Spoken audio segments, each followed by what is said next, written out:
Y ahora sí, convocamos entonces al ingeniero Colombato. Muy amable. Gracias, buenas tardes a todos. Piénsenlo así, soy el único escollo que queda entre ustedes y la vuelta a casa. A los varones casados probablemente los esperen con algún reto, alguna cosa por el estilo. A las mujeres casadas probablemente también. La idea, bueno, hay otro escollo un poco más grande que yo corporalmente, que es Ulises Forte, que les va a dar las palabras de despedida. La idea que tenía con ustedes era conversar, tengo varios objetivos, si funciona esto, discutir algunos conceptos de nutrición animal aplicables a la región del NOA, mostrar un modelo que era avanzado hasta que lo preparé. Hoy Juan Elizalde puso ese modelo en foco, con lo cual ya no es más avanzado, ya por lo menos tiene medio día de tardanza. De producción de novillos para zona, adoptado a empresas. El láser no. Ok, y aprender, por supuesto, de las preguntas, dudas de ustedes para acrecentar la experiencia nuestra en esta zona. Entonces, vamos a comenzar con temas que tienen que ver con las oportunidades, pero desde lo básico. Hoy, cuando hablaba con algunos periodistas, me hacían las preguntas básicas de, sí, bueno, ¿y qué oportunidades ves? ¿Y qué, dónde está el futuro por ahí de ganadería del NOA? Y la verdad que lo que uno ve es que el futuro está primero en lo básico, y como recién el orador anterior nos explicaba, tenemos un montón de premisas básicas a cumplir. Por ejemplo, en empresas que todavía no estacionan el servicio, empresas que todavía no realizan palpación rectal en los toros, en los toros lindo sería, en las vacas para saber si están preñadas o no, cosas muy básicas que de alguna manera en 10 o 15 minutos de escuchar a ese productor, uno como asesor debería darse cuenta de cuáles son esas prioridades y no caer como un marciano con algún aditivo mágico o alguna cuestión particular sin tener en cuenta lo básico. Y lo básico en una ganadería de cría es tener idea del estado corporal o condición corporal. Acá lo van a leer como CC, ¿sí? Teniendo como concepto una cuestión que yo llamo el contrato con la vaca de cría, que es un concepto quitado a los lecheros. Para mí es un contrato de 150 a 180 días que uno firma con la vaca lechera o carnicera, en donde son muy importantes los primeros 60 días preparto y los primeros 90 a 120 días posparto. ¿Por qué? Porque una buena nutrición preparto, como dice ahí, determina la duración del anestro posparto, es decir, me está diciendo cuántos días esa vaca permanecerá abierta sin presentar celo, lo cual tiene que ver después con que si se retrasa la preñez siguiente, tenemos menos kilos al destete. Y en el caso del estatus nutricional, al momento del servicio, que es el posparto, se determina la tasa de fertilidad de esos celos, ¿sí? Son cuestiones muy básicas en donde cada uno de ustedes como empresarios o asesores pueden determinar con una planillita, depende de la escala que usen, si de 1 a 5, de 1 a 8, de 1 a 9, etcétera. Con una planillita decía ir recorriendo las vacas en 4 momentos del año que son puntuales y generando una curva de frecuencia de ese estado corporal. Porque en las empresas que tienen 90 o 92% de preñez, la diferencia lo hacen como en los clásicos del fútbol, los pequeños detalles. Esas 5 o 10 vacas que están por debajo del umbral de estado corporal en el momento determinado. En las empresas que tienen 50% de preñez no es un detalle, es la gran cosa, es la macro. Probablemente es la nutrición general de ese rodeo, amén de algunos problemas sanitarios que podemos encontrar. Pero yo creo que ahí con esto que nos presentaba José Lisi en el curso de Fundacrea de este año, el curso ganadero, creo que está bien actualizado este punto. Si uno plantea los requerimientos anuales de las vacas en equivalente vaca o en energía metabolizable con las tablas clásicas de Balcarce o trabajos un poco más modernos para lo que es la región NOA, se encuentra que para el frame que utilizamos aquí, que ahora vamos a ver 2 diapositivas locales, decía, para el frame que utilizamos aquí tenemos mayores requerimientos que lo que podían estimarse para un mismo peso adulto de la vaca en el caso de las tablas originales de Balcarce. Pero de todas formas, si uno observa las formas de las curvas, la línea punteada o la curva rellena, lo que encuentra es el mismo tipo de curva, y eso lo que me está diciendo a mí es que tengo que cuidar los primeros 60 días preparto, porque esa parte de la pésima calidad lo vamos a obtener, nos va a pasar en el preparto, ¿sí? Ese va a ser un momento de preparto, mientras que al posparto lo vamos a agarrar ya levantando los requerimientos y sobre todo con mejor calidad de pasto. Pero tenemos que volver a lo básico, el monitoreo del estado corporal y la forma de la curva, cómo saber cuándo bajan los requerimientos, saber cuándo van a subir los requerimientos, porque eso uno podrá decir, pero qué básico se fue hasta abajo este muchacho. Bueno, la verdad que si vamos a todo el macro, al video de la ganadería del NOA, del NEA y de la región pampeana, muchos estamos fallando en estas partes y no tanto en lo que es mucho más sofisticado, porque es de todas formas un horizonte de productores o un universo de productores mucho menor. Fíjense cómo el estado corporal de la madre define para modelos de simulación bastante complejos, como son los que utilizan José Lisi y Christian Feldkamp, presentados en una revista CREA del año ya 2015, cómo ese estado corporal va definiendo los porcentajes de preñez. Claro, alguno podrá estar pensando, sí, mantenelo vos, que vivo siempre en estado corporal 5 o 6, ahí está en una escala 1 a 5, con lo cual estado corporal 4 a 4,5 me está diciendo de 6 a 7 en una escala de 1 a 9. Mantenelo vos, o tener una sola vaca cada 25 hectáreas cuando podrías tener más. El punto está en que si querés llegar a estos porcentajes altos de preñez, la vaca casi que no debería restringirse nunca. Y la clave está hasta dónde y cuándo yo podría restringir esa vaca, o sea, cuáles son los umbrales tal que puedo mantener esos porcentajes de preñez sin que resigne la productividad. Y sobre todo algo que voy a hablar un poquitito más adelante, que ya tanto Juan Pablo Rusi como Juan Elizalde abordaron en forma muy completa, que es lo que llamo la nutrición residual, o sea, esos efectos de nutrición temprana durante la recría que tienen largo plazo, o sea, tienen un carryover, un efecto residual sobre toda característica de calidad de carne en machos y de performance reproductiva en hembras. Cuando hablamos de mantener simple el sistema, estamos viendo suplementaciones en pastoreos diferidos de la vaca con sistemas que por ahí a alguno le puede parecer demasiado simple o hasta que desaprovecha, pero eso en ese ambiente de corrientes es tal vez la única forma que hemos encontrado para lograr suplementar las vacas con sal común, que es el primer es un mineral que además le permite manejar el apetito al animal, digamos, el animal lo busca naturalmente y le damos el aporte de fósforo y otros minerales. En las vacas están carenciales en ese momento a partir del uso de los bolsones. Hay suplementos líquidos que están apareciendo en el mercado que pueden ser de alguna manera personalizados, porque le podemos agregar, en general la composición normal de este suplemento líquido tiene algún porcentaje de nitrógeno no proteico que se le puede agregar un poco más, tienen porcentaje de azúcares simples, son melazas de alguna manera, ¿sí? Y además ahora, sobre todo en el sur, que estamos pasando por problemas de inundaciones y de mucha hipomagnesemia en vacas, se le agregan fuentes solubles de magnesio para de esta forma intentar paliar un problema que siempre nos tiene a mal traer, como la hipomagnesemia en vacas.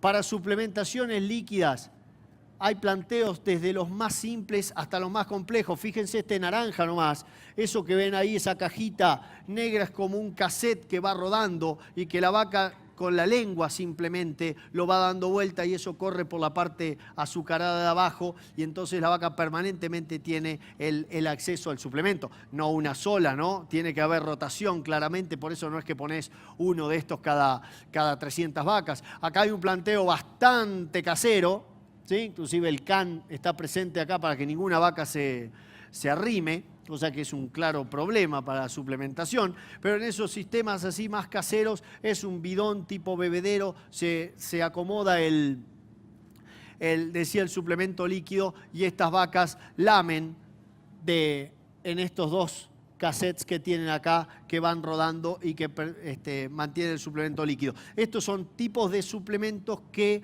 de alguna manera complementan muy bien como suplementaciones a la calidad de los forrajes diferidos. No son perfectos, mucho mejor si yo tuviera fuentes de proteína verdadera, que ahora vamos a hablar, pero cuando uno tiene problemas de llegada de algunos campos o combinaciones de esto junto con fuentes de proteína verdadera, claramente es una opción que no debería dejarse de lado. El trabajo doctoral de José Nazca, que trabaja aquí en INTA, nos mostró, esto está así, lo van a ver y va a ser confuso al principio, yo voy a tratar de explicarlo de la mejor forma posible.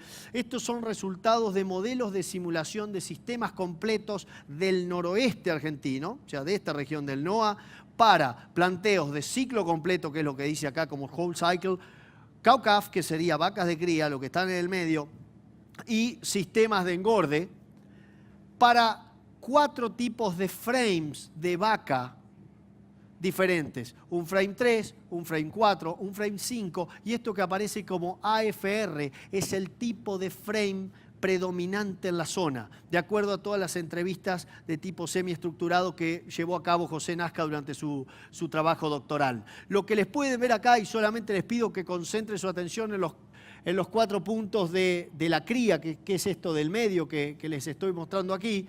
Fíjense que el frame que utiliza la mayor parte de los productores en esta zona no maximiza el margen bruto del sistema vaca de cría, sino que tendría, por las indicaciones de los modelos de simulación de sistemas completos, reitero, uno tendría que buscar un frame un poquito más moderado, un poquito más chico, tal que ante las variabilidad climática que sabemos con la que contamos, hoy decía muy bien Juan, tenés un sistema predecible, hay meses de lluvia y meses secos. El tema es cuándo comienza la humedad después de la sequía y viceversa, ¿no? Cuándo se corta la lluvia. Fíjense que ante ese tipo de inclemencias climáticas, un frame un poquitito más moderado disminuiría los requerimientos necesarios, sin perder en cuenta, claro está, de que si yo me voy a vaquitas de jardín, después voy a tener terneros de jardín, ¿sí?, que van a generar novillos de jardín, y estoy siendo quizás muy exagerado en la idea, pero no estoy llevándolos a una vaca chiquita justamente cuando Argentina lo que necesita hacer es producir novillos, ¿sí? Lo que estamos hablando acá es que los modelos complejos que se utilizan para simular escenarios nos están marcando que el tipo de vaca que se utiliza como promedio de esta muestra por lo menos es un tipo de vaca que no maximiza el margen bruto, ni siquiera cuando ese ternero se utiliza en un sistema de ciclo completo, que incorporaba el corral, que incorporaba el destete precoz, si la calidad forrajera bajaba, si no llovía, incorporaba cisnes negros, o sea, sequías tremendas o lluvias muy abundantes por sobre la media. Cuando se busca algún tipo de lo que se llama frontera de riesgo eficiente, que es en el eje de la CI, ustedes pueden ver el margen bruto y aquí el desvío o el riesgo, ¿sí? Lo que uno encuentra ahí es decir, bueno, ¿cuál es el sistema, comparando todos, que me permite tener el mayor margen bruto con el menor riesgo posible? Acá, José Lisi la otra vez nos comentaba, para un campo que él maneja en la localidad de Frías, entre Santiago y Catamarca, tenía una variabilidad de lluvias de 117 milímetros a 1240. Eso convierte a la ganadería en una actividad de alto riesgo, no de bajo riesgo, como uno está acostumbrado a pensar con respecto a la agricultura, ¿sí? Entonces, por eso también es necesario diseñar planteos que, amén de flexibles, tienen que ser lo más estables posibles. Uno no gana haciendo un récord de vuelta y después dándose de cabeza contra la pared o contra la curva. Gana por ser más regular, ¿sí? Y por disminuir los riesgos, sobre todo el productor ganadero que encima tiene un montón de cumpleaños, como llama el asistente de mi papá, los vencimientos impositivos. Digamos, todos los días tenés cumpleaños de alguien y tenés que andar moviendo la billetera para un lado o para el otro. Eso cambia. De alguna manera, cuando uno se compara contra ganaderos de Estados Unidos o ganaderos canadienses, cambia mucho el nivel de complejidad del modelo mental que está usando un ganadero americano con respecto a un ganadero argentino. Salimos un poquito de la cría, pero vamos a seguir pegados a la cría porque fíjense, amén del detalle de tener un feedlot de 2 especies en el mismo, con la misma dieta, lo que estamos viendo acá es un animal que perdió el tren. Esta recría, la etapa clave que hoy la mencionaba Juan también en términos del margen bruto que se obtiene, esta recría, si uno la ve así a esta ternera, ya perdió buena parte del potencial. Ya cuando ves la apófisis, ya cuando ves los cuartos vacíos, ya cuando ves la pancita de un cierto aguachamiento, ahí ya hay genes que se apagaron. Ya hay genes que no se van a volver a prender, ¿sí? Porque no fueron estimulados por una correcta nutrición, probablemente esta tampoco la calostraron bien, o sea, la vaca naturalmente no tuvo mucho calostro porque no firmaste un buen contrato con ella. Es la etapa clave a mi modo de ver en un ciclo completo, y cuando digo buena nutrición post-destete me estoy refiriendo a una innegociable buena nutrición los primeros 3 meses post-destete. Por supuesto que si destetás precoz a los 2 meses de vida, claramente todos sabemos que tenemos que darle muy bien de comer a ese ternero, pero cuando destetamos de 6 o 7 meses, muchas veces lo que hacemos, como lo vemos lejos, o sea, tiene muy poca cara de cheque ese animal todavía, lo largás a un diferido, lo mandás como hacemos nosotros en el sur a un rastrojo de girasol, que si lo cuidaste bien de maleza no tiene ninguna, no tiene nada verde, ¿sí? Y ese es el resultado posterior. Si uno lo ve en un cuadro de vuelta que quiere hacerse de sofisticado, ustedes vean, lo azul es adipocitos que están creciendo en número, y los rojos son adipocitos, o sea, células adiposas, células de grasa que están creciendo en tamaño. Fíjense lo que es. Desde allá tenemos la línea negra de la concepción, la gestación media, el nacimiento, los 8 meses de vida, ¿sí? Para hacer adipocitos intramusculares, que es la llave que ven arriba, la ventana de acción está entre los 3 meses prenacimiento y los 8 primeros meses de vida. Ahí, en esa etapa de la vida del animal, yo estoy definiendo la cantidad de celditas, vamos a decirlo así, celditas intramusculares. Son preadipocitos que se transforman en adipocitos, pero no tienden todavía a llenarse. Se llenan más tarde, en la etapa de finalización. Pero si vos no las produjiste antes, lo único que vas a encontrar después son como chancones de grasa metidos en el área de ojo de bife. No vas a tener, que ahora lo vemos en foto, y menos mal que no nos tocó antes del almuerzo eso, tiene que ser flecos muy armónicos y simétricos de alguna manera para que esa carne tenga un mayor valor. Para el caso de otros caracteres que vamos a ver en el ganado, digamos, la recría de las hembras, también esa nutrición temprana es muy importante para acelerar una llegada a la pubertad, que lo que me va a permitir es tener mayor cantidad de celos hasta el momento en que efectivamente se realiza el servicio. Porque hoy Juan les decía que con un buen encierre corral, con dieta de crecimiento, esas hembras a 15 meses, las brangus coloradas, ¿no, Juan? Pesaban 320 o 340 kilos a los 15 meses. ¿Y por qué esa definición de que esa hembra se quedaba preñada primero e iba a seguir quedando preñada primero y siempre destetando terneros más pesados? Eso se llama nutrición residual, eso se llama nutrición temprana y el impacto en el largo plazo. Nosotros podríamos hacer una relativamente, vamos a ponerle, mala nutrición temprana y tener este exquisito bifecito con muy poquito marmoreo, por edad en este caso del animal. Podríamos tener un middle choice americano, ¿sí? O podríamos tener esto. Quizás exagerado, si quieren, porque esto acá les estoy metiendo un efecto confundido de raza también y de cruzamiento para llegar a este último marmoreo. Pero de alguna manera lo que trato de ilustrar es que esa nutrición temprana tiene un impacto en calidad de carne. Además tiene un impacto en el área de ojo de bife, ¿sí? Que es el crecimiento muscular, es el indicador más completo de crecimiento muscular y de rendimiento, sobre todo muscular. Y si queremos ser, como algunos dicen, el supermercado del mundo, realmente vamos a poder tener, o vamos a tener que tener de estos 3.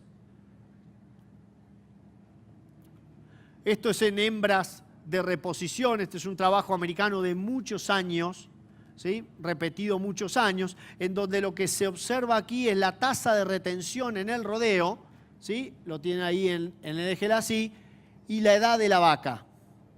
Con entores de 15 meses con 3 dietas.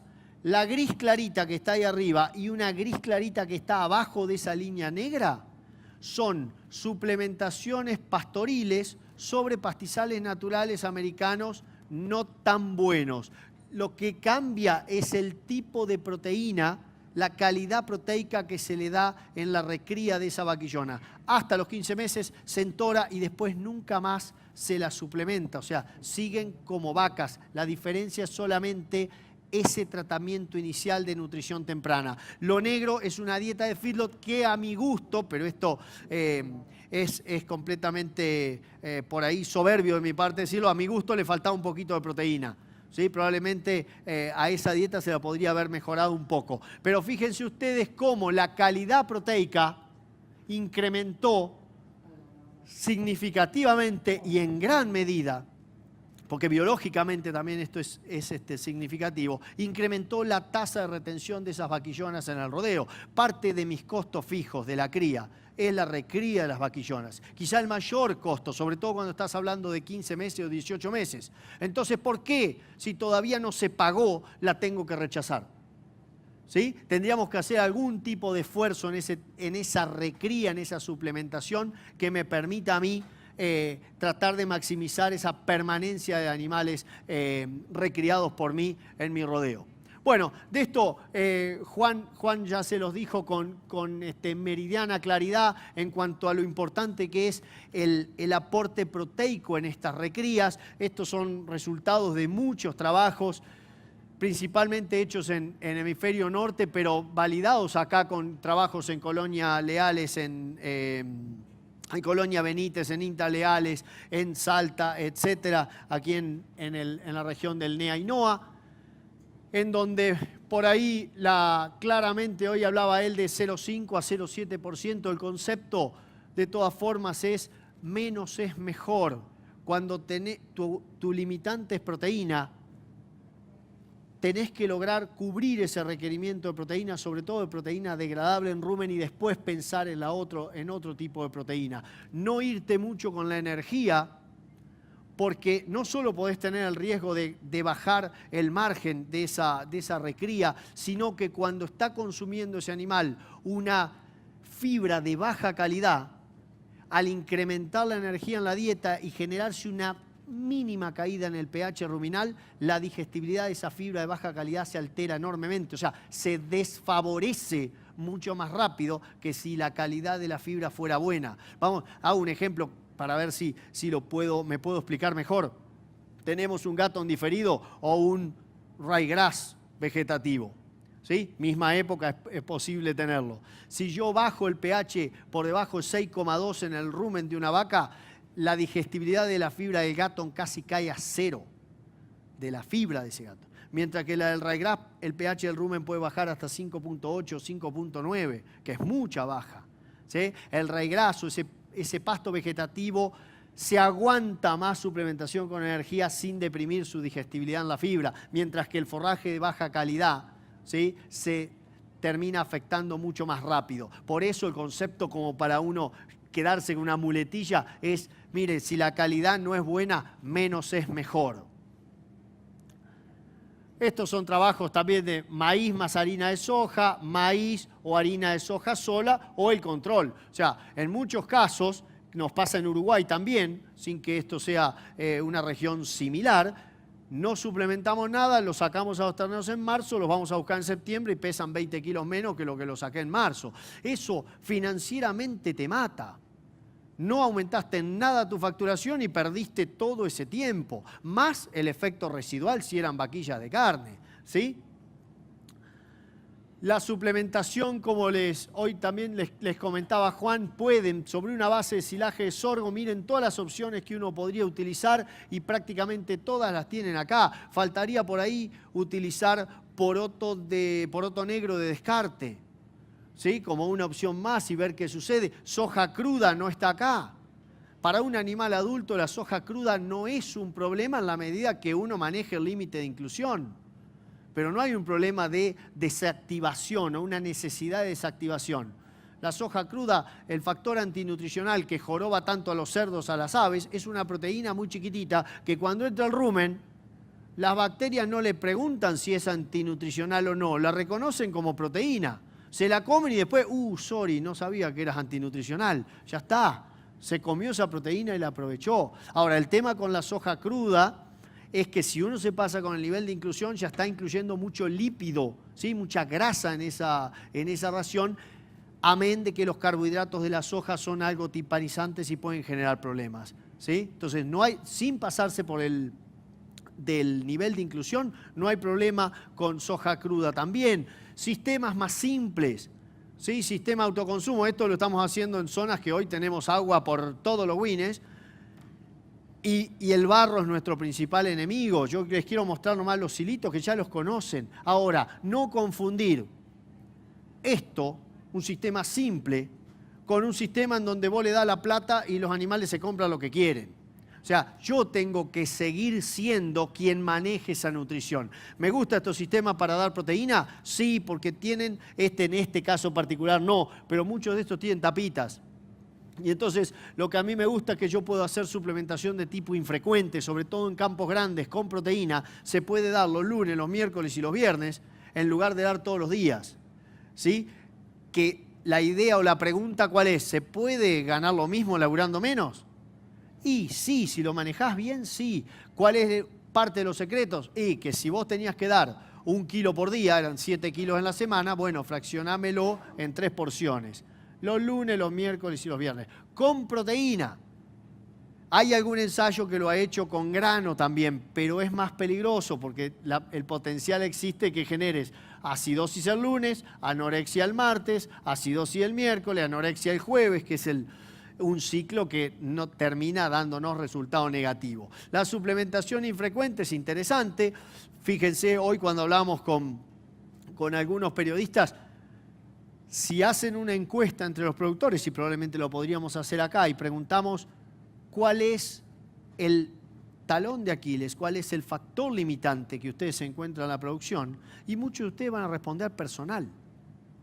Personal calificado, personal con deseos de trabajar en el campo y de poner en práctica un montón de cosas que nosotros aquí en el Excel o en el PowerPoint salen todas estas. Ahora, después, ¿quién es el ejecutor clave? El que lo hace todos los días. ¿Sí? Si yo logro bajar esa dependencia de personal con algunos planteos en recría y concentrar ese tiempo en otras cosas, tenemos, me parece, una oportunidad bien interesante. Y de vuelta, no trabajen con una receta, porque hay un montón de opciones y hay un montón de forraje. Hoy también Juan lo mencionaba. Tenés que estudiar muy bien el tipo de forraje que tenés disponible, sea un forraje verde, sea un forraje diferido, qué tipo de calidad tiene para encontrarle el novio perfecto, digamos, o la novia perfecta. Qué tipo de suplementación es la correcta. Acá estoy poniendo ahí priorizar fibra digestible por sobre almidón y aumentar proteína. Y medio en palabras un poco raras estoy diciendo ahí, mirá, si tenés afrechillo de trigo para la zona sur o tenés cascarilla de soja, ahí va a ser mejor eso que darle maíz. ¿Sí? Si tuviéramos pele de girasol, pele de soja, soja cruda, hoy mostraban el pele de chía también, subproductos agroindustriales, pero por ahí no pondría pulpa de cítricos, que es buena fibra digestible, pero tiene muy baja proteína, entonces no voy a estar de alguna manera maximizando el aprovechamiento del forraje base. Trabajos de 4 años seguidos, en donde el control ganaba 200 gramos, dándole todos los días una suplementación que acá se las especifico, que es bastante rebuscada para mi gusto, pero es lo que hicieron en ese ensayo. Nosotros podríamos haber mezclado pellets de soja solo o pellets de soja con algo de cascarilla, por ejemplo, y hubiéramos tenido quizá los mismos resultados. Fíjense que de 200 gramos dándole todos los días nos íbamos a 800 gramos, cuadruplicábamos la ganancia de peso dándole la misma cantidad que dabas todos los días, o sea, en la semana, fraccionándosela el lunes, miércoles y viernes, estabas en la misma, porque estadísticamente no hubo diferencias, en la misma ganancia ¿sí? Trabajando 3 días a la semana y no teniendo que dar todos los días, ¿sí? Para nosotros hoy que estamos inundados en zona sur, reducir el engorro operativo que supone ir todos los días a suplementación es un golazo. El estrés térmico es otra cosa de la que estamos sufriendo, y yo más que en estos sistemas que ahora les muestro el modelo, que es algo que ya mencionó Juan, decía, en estos planteos, si uno acomoda la salida, o sea, el corral de terminación a la época seca invernal, el estrés térmico es mucho menos probable que ocurra, ¿sí? Pero puede ocurrir que haya otros planteos que tienen el forraje verde, lo están aprovechando con otras categorías, por ejemplo, ciclos completos con vacas, y que entonces la terminación se hace en ese momento de forraje verde que coincide con lluvias y con temperatura. En ese caso, esa combinación es letal para estrés térmico, la combinación temperatura más humedad. El impacto de la humedad es exponencial con respecto a la temperatura. Ustedes lo podrían haber visto acá. Este es el bulbo. Allá tienen la temperatura y acá la humedad relativa, allá arriba. Y estas líneas y colores les vas dando la alerta, el peligro o la emergencia. Yo lo que les quiero mostrar es el ejemplo de este año para un campo que no estaba de alguna manera, estaba previsto que pudiera ocurrir estrés térmico, pero estábamos en una zona que no era tan probable de esperar. Central meteorológica que está presente en el campo porque tenés agricultura y un bulbito que está metido adentro de esto que se llama un globo negro y que nos va mandando la información de la temperatura, ¿sí? Una temperatura más cercana a la que realmente el animal siente y no es una temperatura de termómetro puesto en la puerta de la casa. ¿Se entiende? Con esa combinación humedad, temperatura, viento y velocidad de ese viento, se arma un índice y esto que ven ustedes acá en azul oscuro son las horas del día que el animal pasó en estrés moderado de calor, o sea, llegando a empezar a agitarse, y eso que ven capaz en celestito por ahí abajo del azul son las horas de estrés severo, animal jadeando, perdiendo saliva que tendría que ir a neutralizar ácido de la fermentación adentro del rumen, ese animal está jadeando y perdiéndolo. Y está cambiando su comportamiento digestivo, está llevando sus horarios de comida hacia la nochecita y hacia la mañana temprano, con lo cual está estresado, se hambrea y pega un atracón en la noche con mucha menos saliva por cada gramo de materia seca que ingiere. En el momento del atracón y saliva menos, y ya perdió saliva por el jadeo durante el día, con lo cual se arma un combo letal. Esta quincena de febrero, la segunda quincena de febrero, aquello va del 1 de diciembre de 2016 a 31 de marzo de 2017, ¿sí? Esa segunda quincena de febrero fue letal en términos de estrés térmico, porque hubo 4 o 5 días con 24 horas entre estrés moderado y estrés severo. Ahí jugás la vida o la muerte, ya no jugás la performance del animal. Esto es en una estancia a ¿cuánto? 80 kilómetros del mar. No teníamos que tener estrés térmico. Esto es el 22 de febrero a las 3:30 de la tarde, un calorón, todos los animales puestos en la pequeña loma en dirección contraria al viento, tratando de tomar la mínima brisa que podían, ¿sí? Hay otras fotos de este mismo corral, no se murió ninguno, pero están todos apilados en el agua. Acá sí se murieron. Acá tampoco había estrés térmico habitualmente. Esto es llegando a La Pampa, entre el último pueblo de la provincia de Buenos Aires, por ruta 5, 37 de 700. Sacame el lucro cesante y todo el resto apilado en el agua. ¿Por qué? Porque ahorramos en tener un bebedero compartido. Mirá el ahorro. ¿En dónde quedó mi ahorro del bebedero compartido entre 2 corrales? ¿Sí? Eso también nos tiene que hacer mover la agujita con respecto al agua, ¿sí? Ahora va una diapositiva con respecto al agua. ¿Cómo estamos en tiempo? ¿Bien? Bueno. Hay una serie de pasos no puedo decir protocolizados, pero están publicados en español, en inglés, por las cooperativas de extensión de Estados Unidos, inclusive en Canadá también, aunque uno diría en Canadá, estrés térmico, flaco. Bueno, lo hay 2 meses al año. Tengo que manejar información y estar preparado. Estamos manejando, en el caso del corral, fortunas. 100 animales hoy son fortunas. 1000, 10 veces más fortuna. ¿Sí? Uno saca la cuenta, yo hacía la broma la otra vez en una charla, un ternero que valga 8.000 pesos, a vos te dan el efectivo correspondiente a 100 terneros, son 800.000 pesos. Se lo dan a usted hoy, 19 de septiembre, y usted probablemente se acuerda en qué cajoncito lo guardó y qué día lo guardó. En muchos campos que uno visita, tienen 100, 200, 500 terneros y se tienen que mirar entre el dueño y el encargado cuando uno les pregunta cuándo ingresaron al corral. Y se miran fijo, cada vez más fijo hasta que, la mirada fija del patrón gana.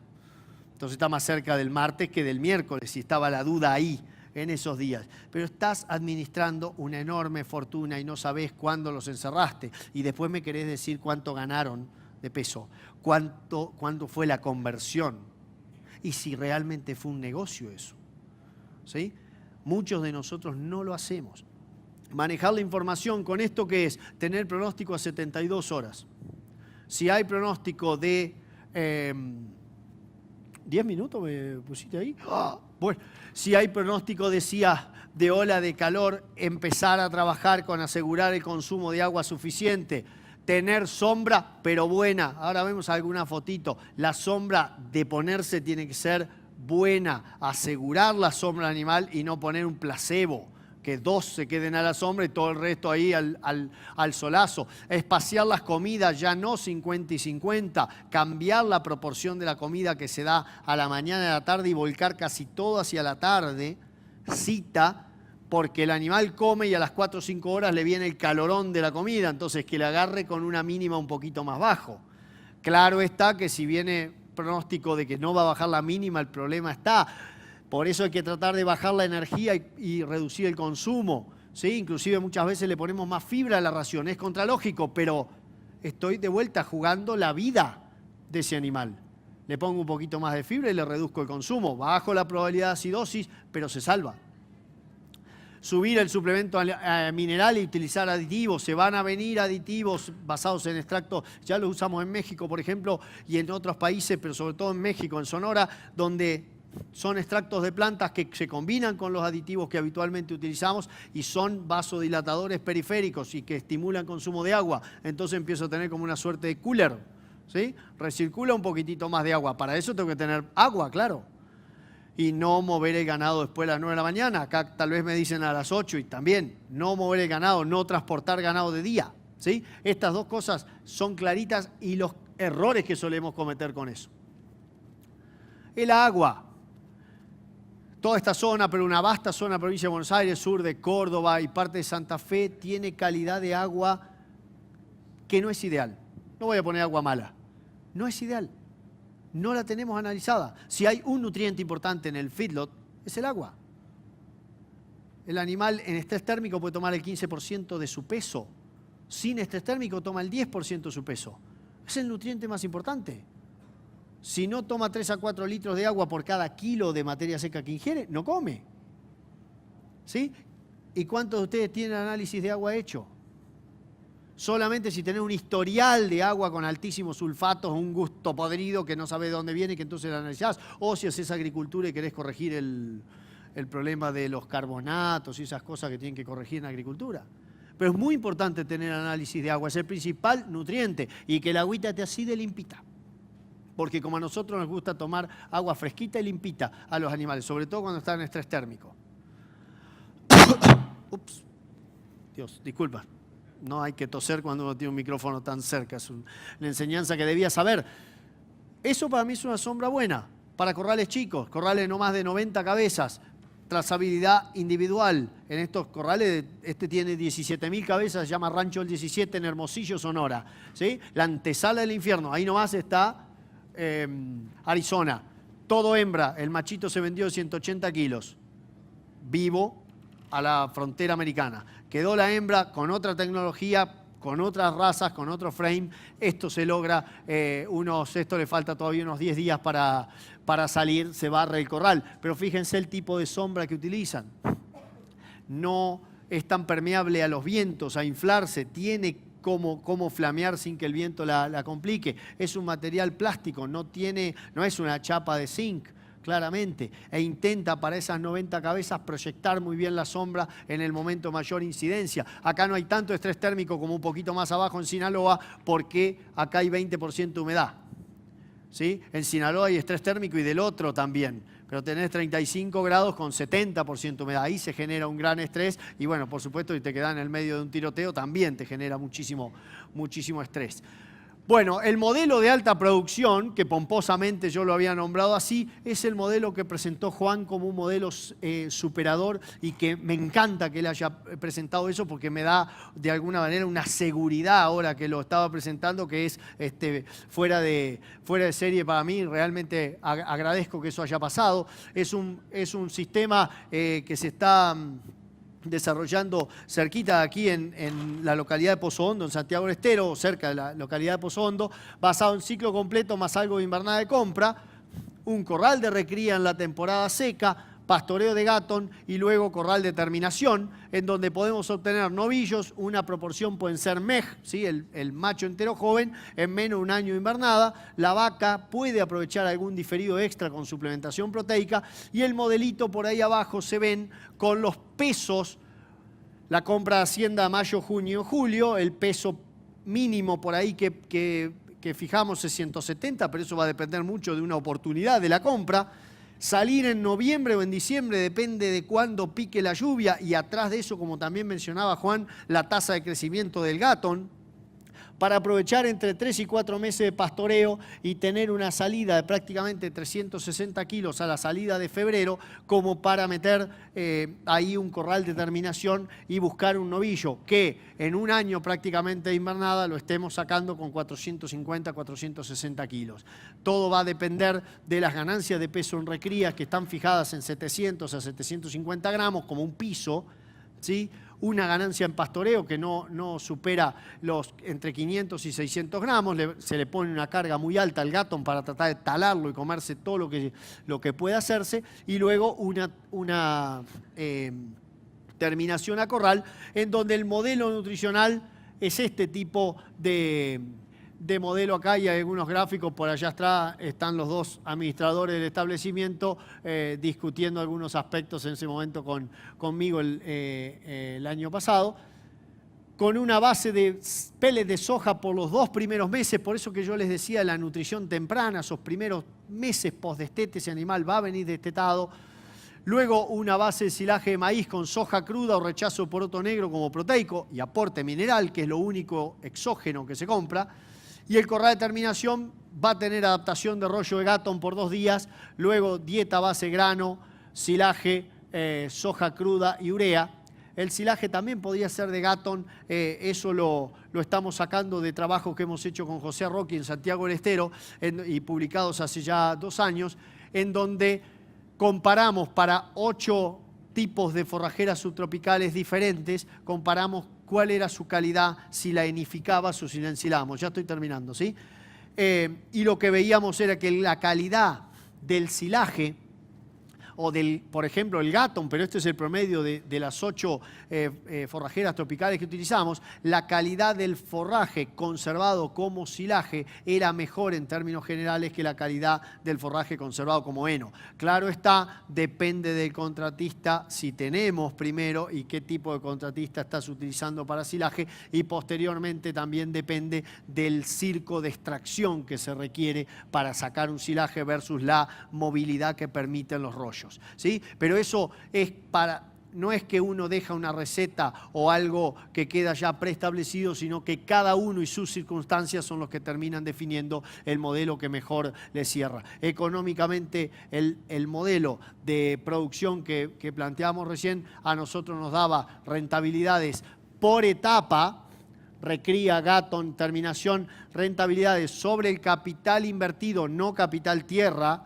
¿sí? Altos, que si los pasáramos en dólares, tal cual lo hizo Juan hoy, nos daría 2.000 pesos por acá, 1.034 más, son 3.000 pesos, casi 6.000 pesos que habría que pasar a dólares para tener una idea de esa renta, o margen bruto, mejor dicho, y ahí estamos por cabeza y no tanto por hectárea. Acá como el corral hace que la hectárea se pierda un poquito de valor como factor limitante, ¿sí? Ahí utilizamos más el margen por cabeza con una mortandad del 2,5% que está sumida dentro de esos márgenes, ¿sí? Esto hay que modelarlo y sensibilizarlo a precios de compra, precios de venta. Está con un precio de compra de 37 y un precio de venta de 32, o sea, está del modelo del 7 de julio, creo que fue... Nacho y José, estaba el modelo del 7 de julio con los precios en ese momento. Hoy han subido, habría que sensibilizarlos a eso. Y medio finalizando esto, también nos debemos explicaciones al resto de los actores de la cadena. Esto es una explicación que di este año, que es bastante complicado darle una explicación a un matarife mexicano que está encima a altura de Degüello, que es muy fácil para él terminar de zanjar la discusión en términos de la bondad del producto que fabricamos, en el origen que tenemos, la inocuidad de lo que producimos. Acá la discusión con este era que a él no le gustaba porque le decía que tenía mucha grasa. Él los quería sin grasa porque le pagan más sin grasa después, lo que sería el cuarteador. El problema es que al no tener grasa a esa res se le ponía el corte muy oscuro y entonces tenía unas pérdidas de pulpas y de bifes muy altas por culpa de que no tenía grasa la res. Y eso es lo que teníamos que explicar. Y luego, y ahora sí termino, explicarle a esta gente, como bien lo está haciendo el IPCB hace ya unos años, explicarle a esta gente la bondad de lo que tenemos para ofrecerle en términos de producto. Toda su inocuidad, asegurársela. Tenemos mucho barro en los corrales en el sur, con lo cual los casos de síndrome urémico hemolítico es probable que aumenten porque estamos entregando animales muy embarrados y ese es un problema que se va a venir y en donde todos tendríamos que tener las antenitas alertas y sobre todo el consumidor las antenitas alertas porque ellos son responsables de cocinar bien la carne, mientras que nosotros somos responsables de entregar animales limpios a la faena y el frigorífico responsable de tratar de asegurar la inocuidad en toda esa cadena, como tú también decías hoy. Con esto les agradezco la atención, espero... 45, posta. Muchísimas gracias.